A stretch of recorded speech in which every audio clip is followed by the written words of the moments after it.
국민권익위원회가 선거관리위원회에 최근 7년 동안의 채용 비리 실태를 전수조사한 결과 353건이 적발됐습니다.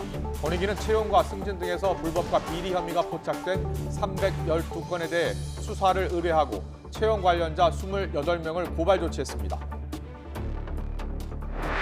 오늘 오전 11시쯤 충남 서천군 서천화력발전소 본관 5층에서 고압 수증기가 노출됐습니다.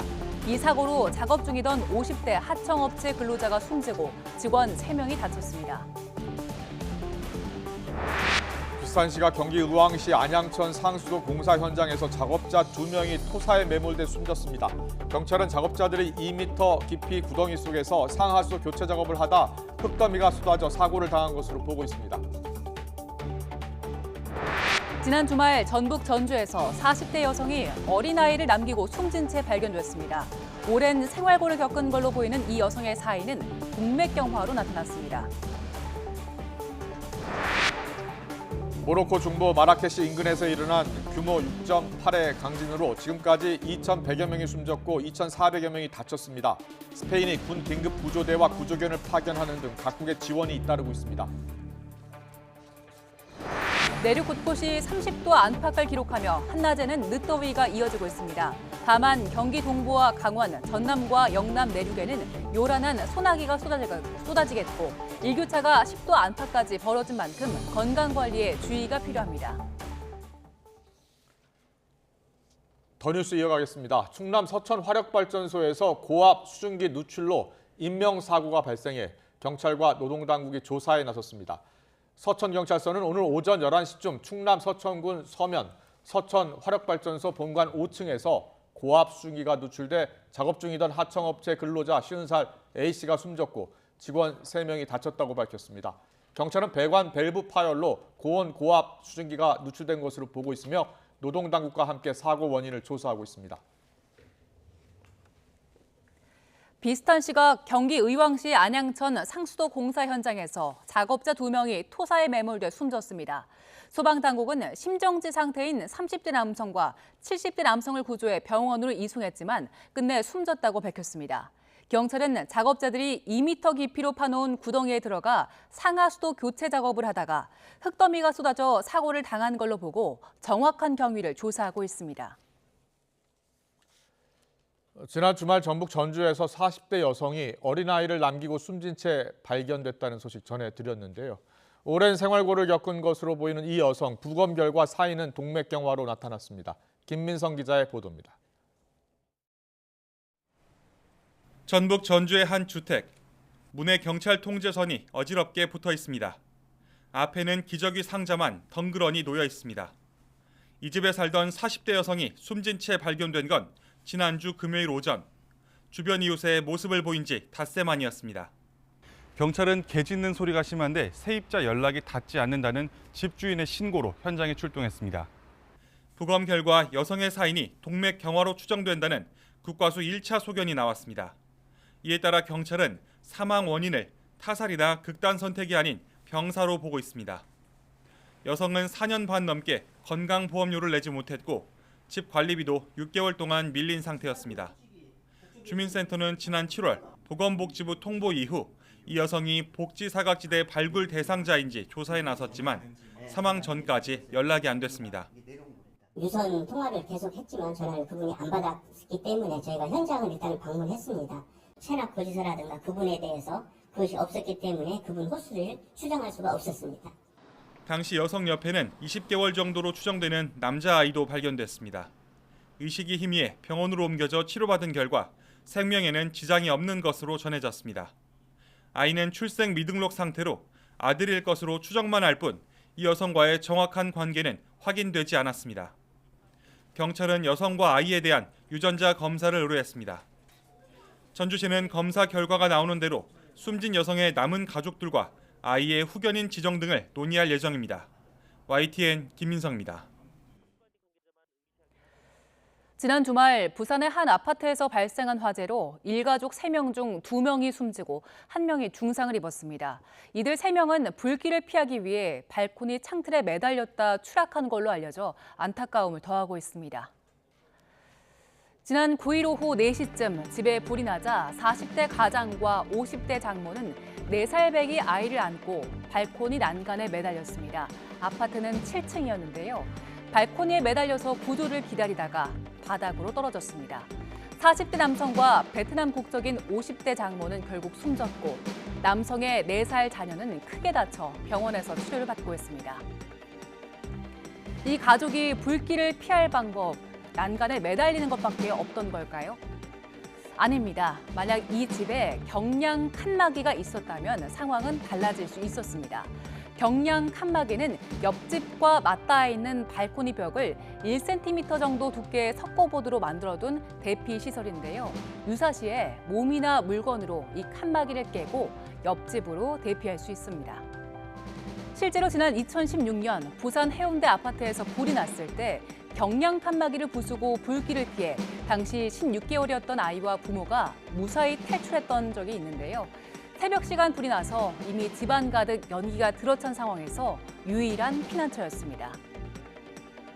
지난 2020년에는 전남 광양의 44층 초고층 아파트에서 불이 났는데 엄마가 6개월 아이를 안고 경량 칸막이를 깨고 몸을 피하기도 했습니다. 3층 이상 아파트 발코니에는 이런 경량 칸막이를 의무적으로 설치해야 하는데요. 지난 1992년 7월 이후 지어진 아파트에 해당됩니다. 이번에 불이 난 부산 계금동 아파트는 지난 1989년에 사업 승인을 받았고 92년 2월에 준공해서 이 경량 칸막이를 의무적으로 설치해야 하는 대상이 아니었습니다.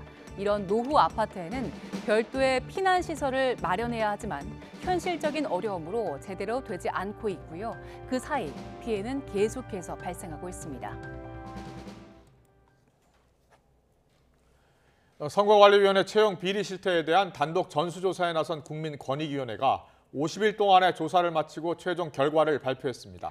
최근 7년 동안 채용과 승진 사례 등을 들여다봤는데 부정합격 의혹자가 58명 추가 확인됐습니다. 취재기자 연결합니다. 이승배 기자. 네, 정부 서울청사입니다. 네, 기존에 알렸던 것보다 적발된 건수가 더 많죠? 네, 맞습니다. 권익위가 오후에 긴급 브리핑을 열고 선관위 채용 특혜 의혹에 대한 최종 조사 결과를 발표했습니다. 지난 7년 동안 채용된 384명의 선관위 공무원 경력 채용을 전수조사한 결과 353건을 적발했다고 밝혔습니다. 지난 7년 동안 모두 162차례 경력 채용이 있었는데요. 104번에서 공정 채용 절차가 지켜지지 않았다고 권익위는 설명했습니다. 전체 64%에 해당합니다. 이 가운데 부정합격 의혹을 받는 사람은 모두 58명입니다. 전체 경력 채용자 384명 가운데 15%에 해당합니다. 세부적으로 보면 특혜성 채용이 31명, 합격자 부당 결정은 중복 포함 29명입니다. 31명 가운데는 5급 사무관이 3명 포함되어 있습니다. 5급 이하 임기제를 정규직으로 전환하려면 경력 채용 절차를 따로 거쳐야 하지만 1년짜리 임기제 공무원으로 채용한 뒤에 서류 면접 없이 정규직 공무원으로 전환한 것으로 조사됐습니다.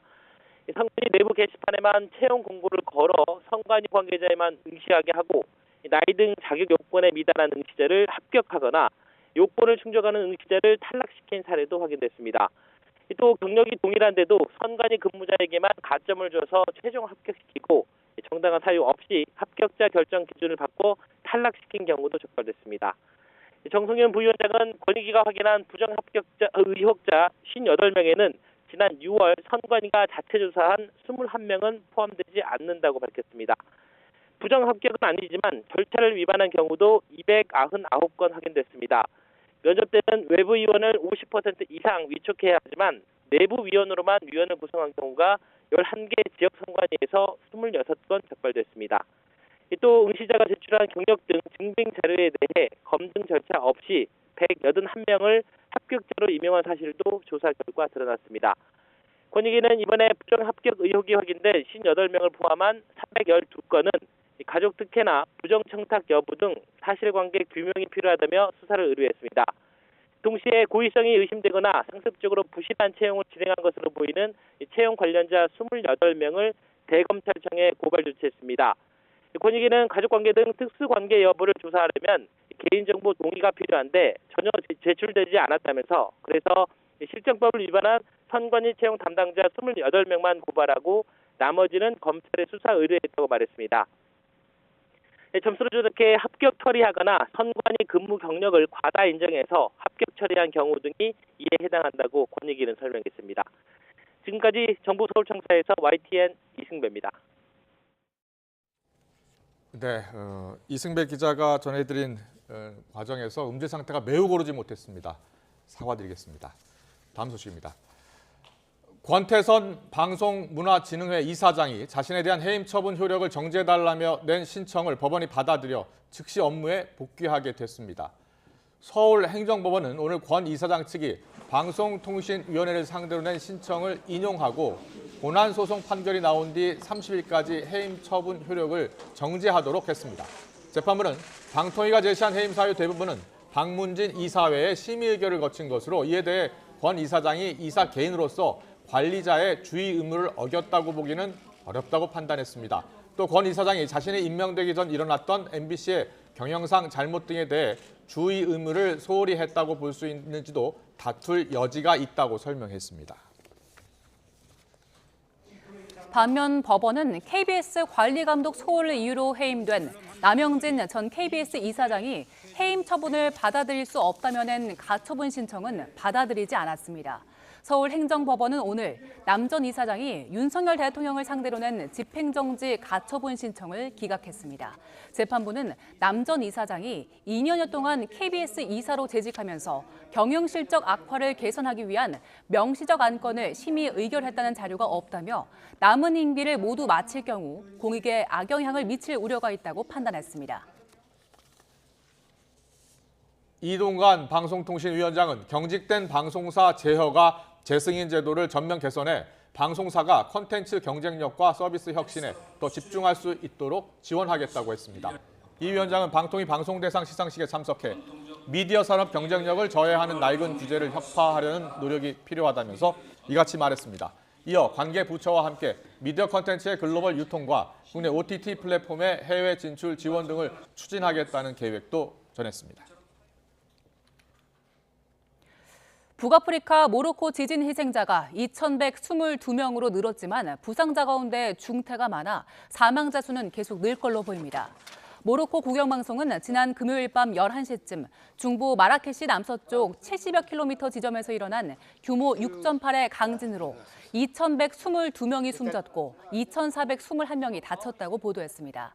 영국 BBC는 1900년 이후 이 일대에서 규모 6.0 이상 지진이 없었다며 120년 만에 가장 강한 지진이라고 보도했습니다. 모로코 지진 피해 현장에서는 한 명이라도 더 구조하기 위한 필사의 수색 작업이 이어지고 있습니다. 하지만 생존을 기대할 수 있는 골든타임이 가까워져 오면서 생존자들의 애를 태우고 있습니다. 기정훈 기자의 보도입니다. 형체를 알 수 없는 잔해 속에서 또 한 명의 희생자가 실려 나옵니다. 군까지 동원해 실종자를 찾고 있지만 사고 후 이미 3일째. 시간이 지날수록 초조해집니다.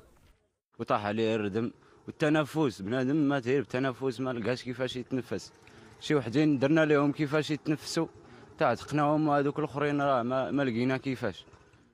마을이 온통 폐허가 돼 장례식도 제대로 치르기 어렵지만 슬픔마저 가벼운 건 아닙니다. 부상자가 계속 느는 것도 중상자가 많은 것도 모두 부담입니다. بالطبع كيكون الضغط دائما الكوارث كيكون الضغط لان العدد ديال المصابين كيكون كثير مثلا من البارح في 12 الليل كان عدد المصابين يتوافد بكثره على المركز الطبي المتقدم. 병원 밖에는 헌혈하러 온 사람들 줄이 길게 늘어섰습니다. I didn't even think twice. We just run to here because it's one of the main thing that as a citizen is to help each other, especially like on conditions where there's people who are dying or. 갈 곳 잃은 사람들을 위해 마련된 텐트촌. 텐트라도 있는 게 다행이지만 부족한 것 투성입니다. Tout ce qui nous manque, que du pain. Maintenant, ils sont en train de nous installer pour faire du pain et de l'eau et de l'électricité. 국제사회는 앞다퉈 지원에 나섰습니다. 미국과 중국, 전쟁 중인 러시아와 우크라이나까지 모로코 지원 의사를 밝혔습니다. 유엔이 재난평가팀을 파견해 필요한 지원을 약속한 데 이어 프란치스코 교황도 비극적인 시기에 모두의 도움이 모로코를 지탱하기를 기원했습니다. YTN 기종훈입니다. 강진 피해가 확산하는 북아프리카 모로코에 국제사회의 지원이 잇따르고 있습니다. 스페인 국방부는 모로코에 공식 지원 요청을 받고 군 긴급구조대 56명과 구조견 4마리를 현지에 파견했습니다.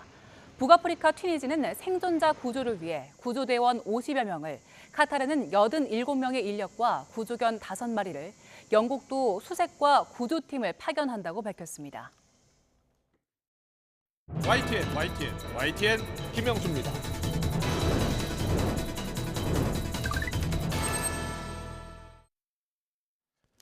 네, 윤석열 대통령 국정수행 지지율이 오늘 나온 리얼미터 조사에서 전주보다 1.3%포인트 오른 36.7%, 부정평가는 1.2%포인트 떨어진 59.9%를 기록했습니다. 지난 주말 나온 갤럽 조사에서는 긍정평가가 전주와 같은 33%를 나타냈고 부정평가는 1%포인트 떨어진 58%를 나타냈습니다. 정당 지지율을 보면요. 국민의힘은 34%로 변화가 없었지만 민주당은 전주 대비 7%포인트 오른 34%로 나타났습니다. 정의당은 2%포인트 하락했고 무당층 비율은 28%로 줄었습니다. 내년 총선과 관련한 조사도 있었는데요. 현 정부를 지원하기 위해서 여당 후보가 많이 당선돼야 한다는 응답은 37%, 현 정부를 견제하기 위해서 야당 후보가 많이 당선돼야 한다는 응답은 50%로 나타났습니다. 여야는 오늘도 김만배 씨의 허위 인터뷰 의혹과 이재명 대표의 단식, 검찰 조사, 국방장관 탄핵 소추안을 놓고서 신경전을 이어갔습니다. 여야 입장 듣고 여론 톡톡 시작하겠습니다. 지난 대선에서 국민 주권을 찬탈하려는 치밀한 선거 공작이 있었다는 충격적 사실이 드러났습니다. 치밀하게 기획된 공작 뉴스 차원의 문제입니다. 치밀하게 계획된 1급 살인죄는 과실치사죄와는 천양지차로 구별되는 악질 범죄로서 극형에 처해지는 범죄입니다. 자신들의 권력을 위해 조작, 공작, 선동질, 조공질한 중대 사안입니다. 수많은 비아냥과 조롱 섞인 말들이 대정부 질의 안에서 국무위원들 입 밖으로 꺼내 나오는 것을 보면서 참담함을 금할 수가 없었습니다. 그 가운데 가장 시급하고 심각한 부분은 국방부 장관입니다. 그래서 저희 민주당에서는 지난주 국방부 장관의 해임을 대통령에게 요구했지만 대통령은 그 어떠한 답변도 해오지 않고 있는 상황입니다. 그러므로 저희 민주당은 국방부 장관 탄핵소추안을 발의할 것이라는 점을 여러분께 말씀드립니다. 네, 매주 월요일 여론조사에 나타난 진짜 민심 알아보는 여론톡톡 시간입니다. 오늘도 김영준 배재대 석좌교수, 배종찬 인사이트K 연구소장 나와 계십니다. 어서 오십시오. 안녕하세요. 안녕하십니까. 안녕하십니까. 네, 내년 총선 이제 7개월 앞으로 다가왔고요. 추석도 보름 정도 남았습니다. 추석 민심이 상당히 중요하기 때문에 여야 정치권 모두 추석 민심을 지금 향해서 여론전 펼치고 있는 셈인데요. 어떤 이슈가 가장 큰 영향을 미칠 것이라고 보세요? 야당 대표가 단식을 하고 있고요. 그리고 더 나아가서 지금 여야가 여러 가지 쟁점으로 결국 격돌하고 있잖아요. 그렇습니다. 대표적인 게 이념 논쟁이라고 하는 것도 있겠고요. 그리고 더 나아가서 지금 숨어 있지만 제가 볼 때는 경제 사정이 굉장히 썩 좋은 편은 아니거든요. 민생 경제. 네, 그래서 아마 이번 추석 민심에서는 경제가 너무 이렇게 가도 되는 건가라고 하는 밥상머리에서의 민심은 저는 여도 야도 아닌 민생에 대한 그렇군요. 나름대로의 그런 고충들이 얘기되지 않을까라는 생각을 좀 하게 됩니다. 알겠습니다. 배종찬 소장님은요? 이건 일치할 수밖에 없는 분석인데 역시 경제라는 겁니다. 경제죠. 경제고 또 내년 총선에 어디 쪽에 더 힘을 실어줄까 또 고민을 해볼 것 같습니다. 지금 이런 정치 전국 속에서 과연 어떤 정치 세력에게 힘을 실어줘야 경제 문제가 좀 해결될까. 또 좀 중요한 것은 결국 경제가 수도권 쪽에도 더 큰 영향을 줄 수 있거든요. 경제 이슈가. 특히 자영업층이 많은 중도층이 많은 수도권에 영향을 줄 수 있기 때문에 이 경제가 저도 추석을 명절을 관통하면서 매우 중요하다. 내년 네. 총선을 가늠하는 시작점이고 출발점이다라고 봐야 되겠죠. 그렇군요. 예. 두 분 모두 경제를 이번 추석 민심에서 가장 중요한 이슈로 떠오를 것이다라는 말씀을 해주셨는데요. 오늘 지지율 발표 리얼미터도 있었고요. 지난주 갤럽 조사도 있었습니다. 하나하나 짚어보겠습니다. 먼저 윤석열 대통령 지지율이요. 보면 리얼미터 조사에서는 1.3%포인트 오른 36.7%, 갤럽 조사는 긍정 부정 평가를 보면 긍정 평가는 33 똑같았고요. 부정 평가는 1%포인트 떨어졌습니다. 자, 대통령 지지율은 어떤 이슈에 가장 큰 영향을 받았을까요? 저 그래프를 잠깐 보시면요. 예. 7월 4주서부터 9월 1주까지니까 한 달 반 정도인데 네. 거의 변화가 거의 변화가 없잖아요. 예. 35로 시작해서 35 그리고 33으로 예. 거의 이거는 정체됐다고 보기 때문에 그렇군요. 민심이 예. 뭐 일주일 내에 변화됐다고 얘기를 하는 거는 어려운데 네, 네. 중요한 거는 이제 부정 평가가 60%에 점점 육박하고 있다는 거는 주의 깊게 봐야 될 부분이 아닌가라는 생각을 하게 되고요. 예. 이번 주 지난주죠. 금요일날 나온 갤럽 조사는 대통령이 아세안하고 예. 그리고 인도 방문 부분은 아마 반영이 안 됐을 가능성이 굉장히 큽니다. 아, 그렇군요. 네네. 예. 그래서 다음 주에는 또 저게 무슨 변화가 있을지 네. 한번 봐야 되지만 네. 그동안의 추세로 봐서는 급격하게 국정운영 평가에서의 지지도가 상승한다든지 네. 아니면 벼락을 하락한다든지 하는 그냥 30대 초중반에서 고착화되고 있다라고 하는 것이 네. 계속해서 여론조사를 통해서 지금 밝혀지고 있는 점이라고 저는 봅니다. 그렇군요. 리얼미터 조사도 함께 보여주시죠. 네, 배 소장님. 네, 리얼미터 조사를 보더라도 대통령의 국정수행 지지율 약간의 네. 변화가 있습니다. 그런데 네, 뭐 네. 큰 변화라고 하기가 어려운 것이 불과 예. 뭐 긍정 지지율은 1.3%포인트 올라갔습니다. 그러니까 네, 네. 대통령의 지지층은 또 결집을 합니다. 아. 어떤 사안이 발생할 때는. 예. 그래서 여기 이 조사에서도 부산, 울산, 경남 예. 대통령의 지지 기반이 있는 곳에서는 결집을 하는데 네, 네. 그래서 또 부정평가는 59.9%로 60%대에서 50%대로 내렸는데 이 그래프도 좀 잘 봐주십시오. 자꾸 우리가 데이터로 분석하는 이유가 보시면 오르거나 내리거나 오르거나 내리면서 뭔가 상승 추세는 안 보여요. 그렇네요.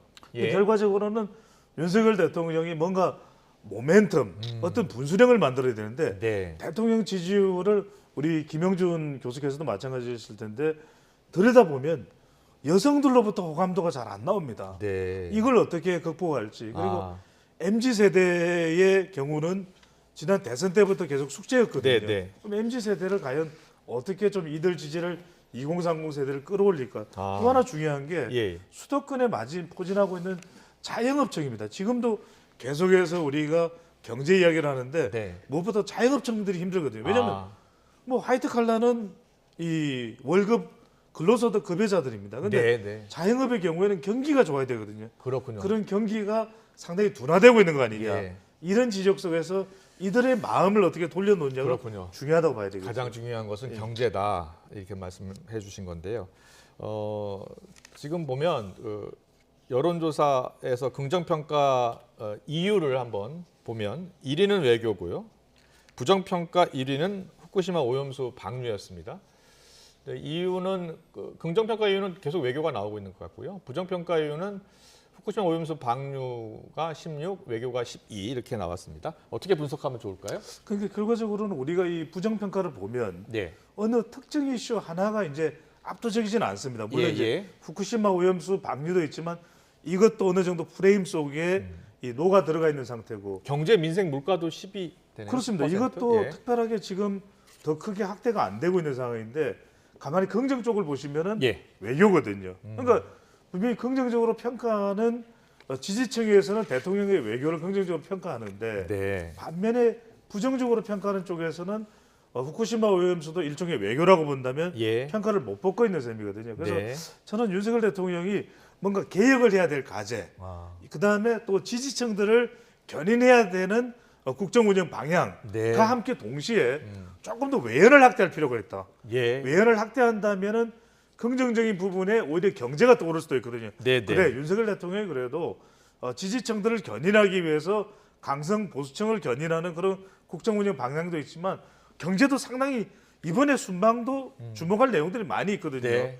인도네시아와 인도 이 순방도 상당히 주목할 내용. 김영준 교수님은 그 해외 순방 관련해서는 아직 반영이 안 된 것 같다라고. 근데 이게 뚜렷하게 반영이 되겠습니까? 지금같이 전국 이슈가 많으면 이게 또 가려져 버리거든요. 그래서 저는 오히려 이런 부분들의 한 축을 더 통 크게 가져가는 것도 윤석열 대통령으로서는 지지율을 견인해서 끌어올릴 수 있는 해법이 될 수가 있겠죠. 그 혹시 리얼미터 저 국정운영조사 다시 한번 좀 보여주실래요? 예. 보면은 이제 보통 우리가 이제 여론조사를 얘기를 할 때는 이제 수치보다 우리가 추세를 봐야 되는데 그렇죠. 한번 보세요. 저기 보면 8월 2주가 38.3이죠. 38.3. 그다가 떨어집니다. 네. 35.6으로. 다시 올라가요.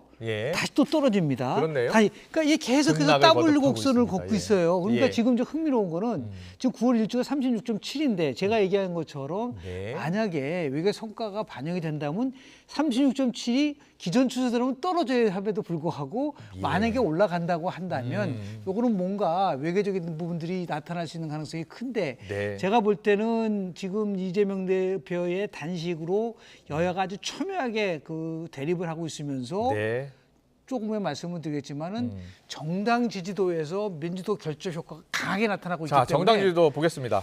저는 오히려 이번 갤럽 정당 지지도에서 민주당 지지율이 7%포인트 올랐어요. 그 부분에서 이제 좀 더 우리가 세부적으로 보게 되면요. 좀 국민의힘은 전혀 변화가 없는데 똑같습니다. 7%가 올랐는데 요거를 세부적으로 보니까 역시 민주당의 핵심 지지 계층이 결집을 한 거예요. 예를 들어 호남 같은 경우는 전주 대비 18%포인트가 올라갔어요. 43에서 61로 올라갔고 30대에서 15%포인트 올라갔어요. 그리고 40대에서 13%포인트 올라갔습니다. 하나 흥미로운 거는 한국갤럽은 어떤 조사를 하냐면 선생님께서는 정치에 얼마나 관심이 많으십니까? 많이 있다? 어느 정도 있다라는 걸 물어보거든요. 그런데 정치에 어느 정도 관심이 있다는 층에서 민주당의 지지도가 지난주 대비 무려 11%포인트 올라갔어요. 그러니까 이게 지금 굉장히 여야 간의 격돌이 심화되면서 정치적 관심이 없었던 분들도 가면서 이게 지금 정치권에서 어떤 일이 일어나고 있는 거지? 라고 하면서 서서히 달궈지면서 나온 현상이기 때문에 이 부분이 이제 앞으로 추석 민심을 둘러싸고도 어느 정도는 계속해서 민주당하고 결국 국민의힘 지지도가 서로 비슷하게 나갈 수밖에 없는 그러한 구도로 흘러가고 있는 것이 아닌가라는 생각을 좀 하게 됩니다. 다양하게 분석을 해줬습니다. 지금 지지층 특히 지역별로 봤을 때 호남 지역이 급등을 했다. 갤럽 같은 경우에는요. 그렇게 분석을 해주셨고, 자 리얼미터 조사도 한번 볼까요? 리얼미터 조사. 리얼미터 조사는 매주 나오지 않고 격주로 지금 나오고 있죠. 그렇습니다. 대통령 지지율 조사하고는 또 대통령 지지율은 매주 나오는 것 같은데 별도로 하고 있습니다.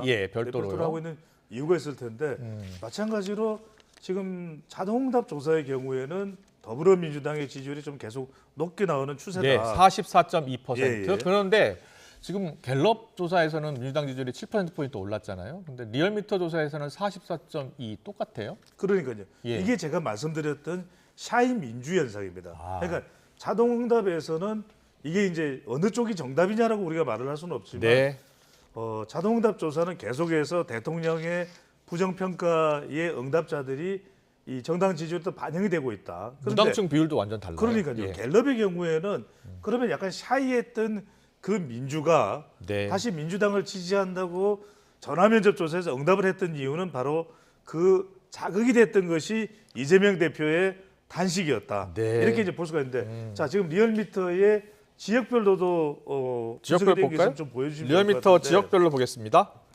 그런데 이 지역별로 보면은 지금 리얼미터의 경우에는 잠깐만요. 준비하고 있습니다. 국민의힘도 지지율이 올라갔어요. 자, 들어가겠습니다. 중요합니다. 지역별 그렇죠. 이렇게 크게 보여주셔야 좋습니다. 그런데 보시면은 부산, 울산, 경남의 경우에는 국민의힘도 올라갔어요. 올라갔습니다. 근데 또 호남을 보시면은 광주, 전라는 또 이 더불어민주당이 또 올라간 건 아니죠. 지금 보면은 그건 뭐냐? 이게 이제 이른바 자동응답 조사의 특징인데 그러니까 자동응답 조사, 리얼미터 조사를 우리가 지금 리얼미터 조사는 민주당 지지율이 지난 2주 전과 똑같이 나왔고 갤럽 조사도 우리 지역별로 있죠. 그거 보여주세요. 자 갤럽은 확실히 광주 전라에서 18%포인트 오른 것으로 나타났습니다. 그렇죠. 예. 근데 이 조사를 계속 보시면은 광주 전라에서 이제 18%나 껑충 뛰었는데 대구 경북을 보시면 대구 경북에서 국민의힘도 9%포인트가 올라갔어요. 그렇네요. 그다음에 예. 부산, 울산, 경남도 조금이 좀 올라갔어요. 예, 그러니까 예. 양쪽 지지층들이 다 결집하고 있는 현상이 나타나고 있는 거죠. 그러니까 어느 한쪽만은 아니다라는 것을 알 수가 있습니다. 총선이 지금 7개월 남았는데 양측이 벌써 결집하는 겁니까? 그게 지금 그만큼 심각할 정도의 예. 진영 간 구도다, 고지전이다. 네. 그러나 흥미로운 거는 예. 저게 지금 이제 9월 첫째 주 지역별 정당 지지도인데 네. 그럼 호남을 한번 보시면 국민의힘 지지가 17.0%고 국민의힘도 예, 4% 더불어민주당 오른 것으로 61%예요. 나타났네요. 예. 그런데 강국 갤럽 조사를 한번 보시면은 예. 그 같은 지역이잖아요. 국민의힘은 17%에서 61인데 리얼미터 조사에서는 무려 국민의힘 지지가 20%를 넘어가요. 잠깐만요. 보세요. 보여주세요. 그 정당 그 리얼미터. 이건 지금 저 한국갤럽 조사고요. 야, 리얼미터 조사를 정당 보면은 지지도요? 예. 20.1%. 아. 그런데 광주 전라에서는 53.3%밖에 안 돼요. 지금 리얼미터에서 지금 저기 이번에 조사를 보면은 61%까지 올라갔는데 네. 지금 이 시점에서 국민의힘 지지가 호남에서 20%를 나올 수 있을까? 네. 저는 거기에 이제 빅 퀘스천이고 네, 네. 17%도 굉장히 많이 나오는 건데요. 네. 이 말은 이제 우리 배 소장이 말씀하신 것처럼 여전히 지역을 불문하고 네. 일단은 결집하는 효과가 강하게 나타나고 있다는 것을 보여주고 있는 그런 지표가 아닌가 생각이 좀 들고요. 오늘 갤럽 조사 민주당 지지율이 7%포인트 오른 것과 관련해서 세대별로도 한번 보여주실래요? 예. 연령별로도 한번 분석을 해주세요. 네. 네. 자, 어떻게 분석하면 좋겠습니까? 그 연령대로 보면은 예.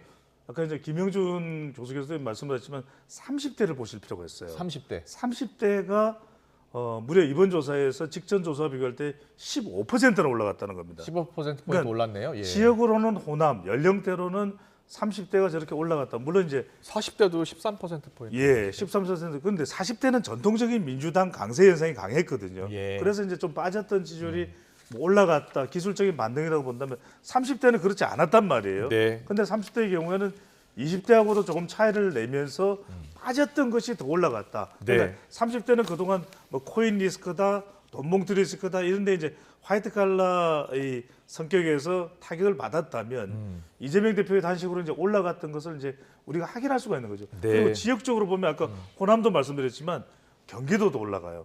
인천, 경기 포함된. 예, 예. 그게 이제 단식의 효과다, 정치적인 영향이다 이렇게 볼 수 있는데 문제는 뭐냐면 네. 이따 우리가 더 분석을 하는데 네. 시간이 있을지 모르겠는데 외연이 확정됐느냐 그건 아닐 수도 있어요. 아, 네. 좀 더 봐야 된다. 알겠습니다. 오늘 또 특별하게 여론조사가 내년 총선과 관련한 여론조사가 좀 있는데 현 정부를 지원하기 위해서 여당 후보가 많이 당선돼야 한다는 37%, 그리고 현 정부를 견제하기 위해서 야당 후보가 많이 당선돼야 한다는 응답은 50%로 나타났습니다. 내년 22대 국회의원 선거 결과 기대인데요. 지금 한 달에 한 번씩 조사하는 거라서 저희가 한번 살펴보려고요. 지금 야당 후보가 당선돼야 한다는 50%, 그러니까 지난 8월 3일 조사는 48였는데 약 2%포인트 올랐고요. 그리고 여당 후보가 당선돼야 한다는 8월 3일 36%, 그리고 오늘 지난주 37로 이렇게 나왔습니다. 어떻게 분석해야 되겠습니까? 이 그래프는 두 가지를 주목해서 가지요? 봐야 예. 되는데요. 이게 실은데 MBS 조사랑은 조금 달라요. 네. 그런데 하여튼 한국갤럽 조사 결과로 보면은 예.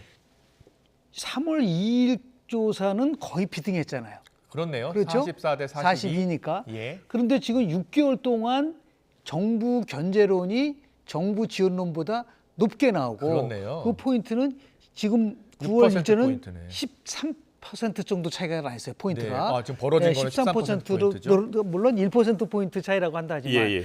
저렇다고 한다면 저 그래프만 보면은 지금 야당에 대한 지지가 높아져야 돼요. 네. 그런데 저 그래프하고 만약에 밑에 네. 민주당 지지도의 그래프랑 같이 보였었으면 좋겠어요. 민주당 그러면 지지율이요? 민주당 저 똑같은 시기에 예. 다음에 한번 그래프 그리실 때 네. 12월 1일서부터 9월 7일까지 요 조사 기간 동안에 갤럽 정당 조사를 잠깐만 민주당 지지를 보여주실래요, 보면은 그러면? 예. 지금은 34%밖에 안 지금 나오잖아요. 표가 지금 안 나왔네요. 예. 그러니까 지금 무슨 말이냐면 왜 그러면 야당에 대해서 견제론이 굉장히 높은데도 불구하고 그런 민주당의 지지도는 여당을 압도하지 못하고 있느냐. 알겠습니다. 그러니까 다음번에 저희가 저 관련 여론조사가 나오면 같이 정당 지지도 같이 넣어볼게요. 그 말은 뭐냐면 짧게만 말씀드리면은 김영일 교수님 말씀에 이어서 이게 이제 민주당이 분명히 이 이재명 대표 단식 효과는 있는데 외연이 그럼 지금 확장되고 있느냐? 그건 아니라는 거죠. 그 말씀이시군요. 내년 총선 구도를 물어보면 상당히 이 구도는 야권에 유리한데 유독 더불어민주당의 정당 지지율이 그렇게 안 나오는 것도 있고 또 하나는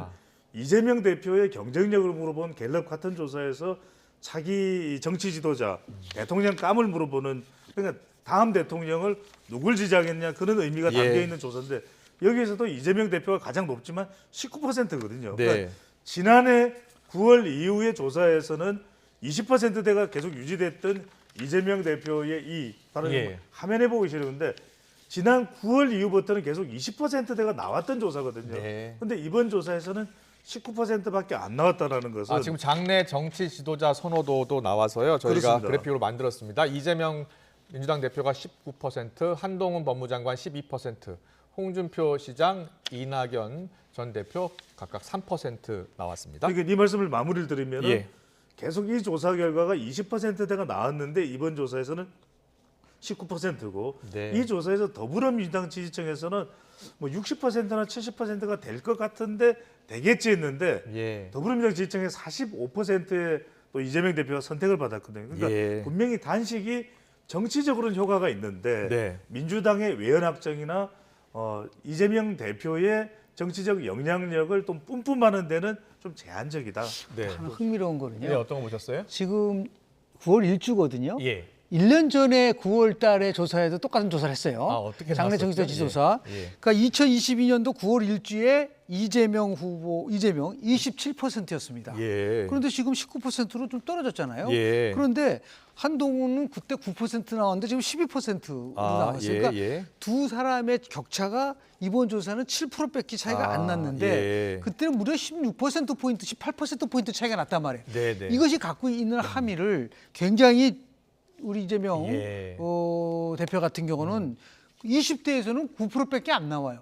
지난 선거 때 거의 50%에 육박한 득표를 했던 대표가 물론 이제 현재 지도자 선호도지만은 19%밖에 하고 20% 밑으로 떨어졌다라는 거는 어떤 면에서 봤을 때는 이건 심각하게 받아들여야 상황. 단순하게 내가 1위다라는 게 아니라 이런 부분 속에서 지금까지 1년 동안 보내준 거를 보면은 이 사법 리스크라든지 이재명 대표와 관련된 이런 부분들이 참 이렇게 본인으로 봐서는 아쉽겠지만 좋은 방향으로 흘러가는 것이 아니라 나쁜 방향으로 흘러가고 있다는 것을 어느 정도 보여주는 지표이지 않느냐. 이재명 대표 이야기가 나왔으니까요. 이재명 대표 지금 검찰 조사를 놓고서 여야가 계속 강도 높은 설전 이어가고 있죠. 18일 본회의에 체포 동의안이 보고될 것 같다라는 전망도 나오고 있는데요. 민주당 내에서 여러 목소리 나오고 있습니다. 듣고 오겠습니다. 지금 분위기는 어떤 것 같아요? 이재명 대표의 이제 단식 전과 후가 이제 분위기가 많이 바뀌었어. 저거 부결시켜야 되는 거 아니야?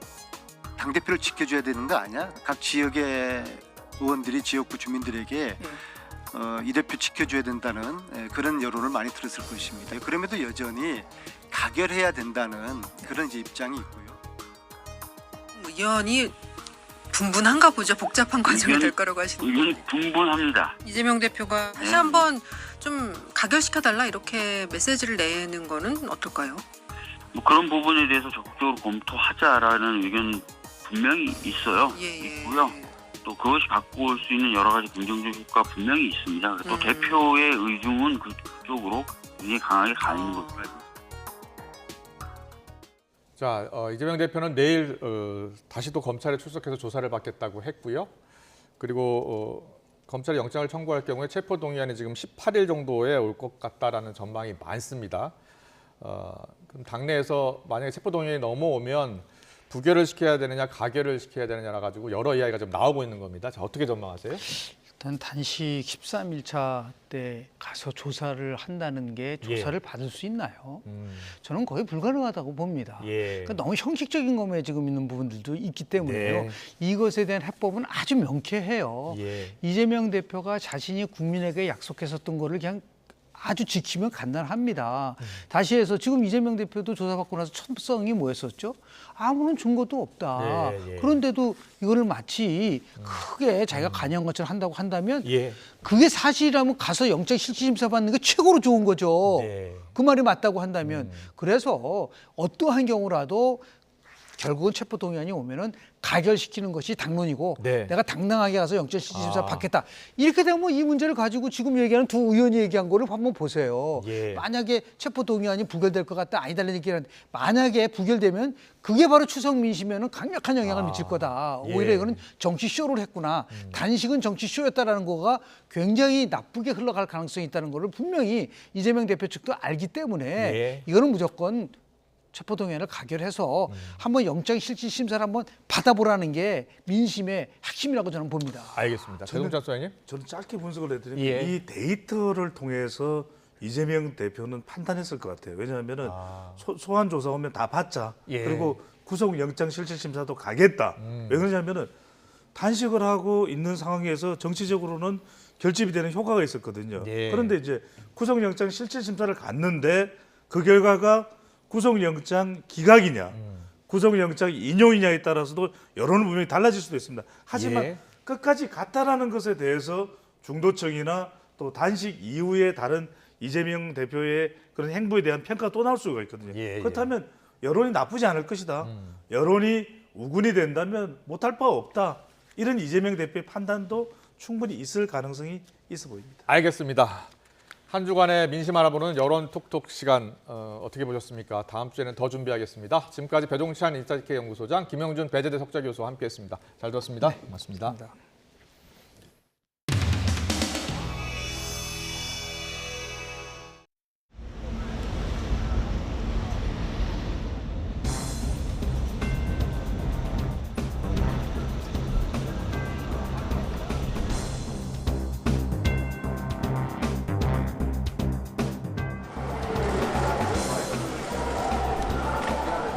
네, 이재명 대표의 단식 9일째입니다. 정치적 상대의 단식에 대한 최소한의 배려나 예의는 없고 거친 언사로 비판하고 조롱하는 것이 책임 있는 집권당의 윤리의식입니까? 안병길 의원이라는 사람은 단식 농성 천막 옆에 수산물 시식회를 열겠다며 단식 중인 이재명 대표에게 행사장에 들러 고등어와 전복을 먹으라고 합니다. 일배와 다름없는 폐륜적 언행까지는 생각조차 못했습니다.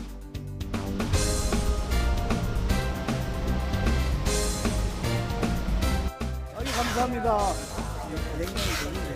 저 대표님은 은갈치 사십시오. 은갈치 살까요? 알았습니다. 이래야 이거 사는 거야. 저 원내대표님도 하나. 비싸 100만 원. 100만 원. 멸치 요거 드리겠습니다. 저희는 굴비 들어가봐. 굴비 오케이. 여기 굴비 드시면 다른 거 드려요. 다른 거. 굴비 말고 다른 거 드세요. 뭘 사시려? 우리 수산물 좋아해. 건강해. 여기에서 원래 시식회도 하고 좀 더 규모를 크게 하려고 했는데 그래도 야당 대표께서 단식을 하시고 계시기 때문에 저희가 그런 걸 고려를 해서 오늘 시식회는 생략을 하고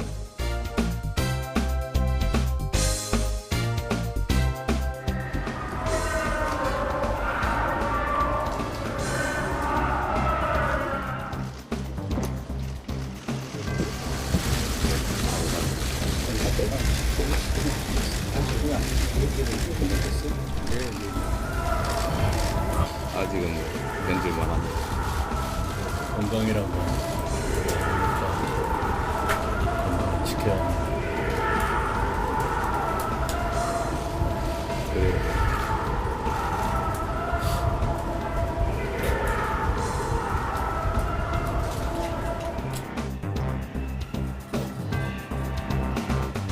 어쨌든 우리가 전혀 경험하지도 못했고 아유 죄송합니다. 예.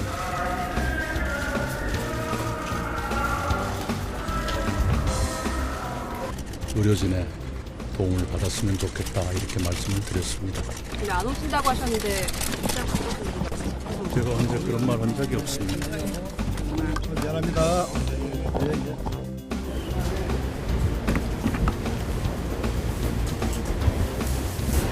기분이 하시네. 기분이 하시네.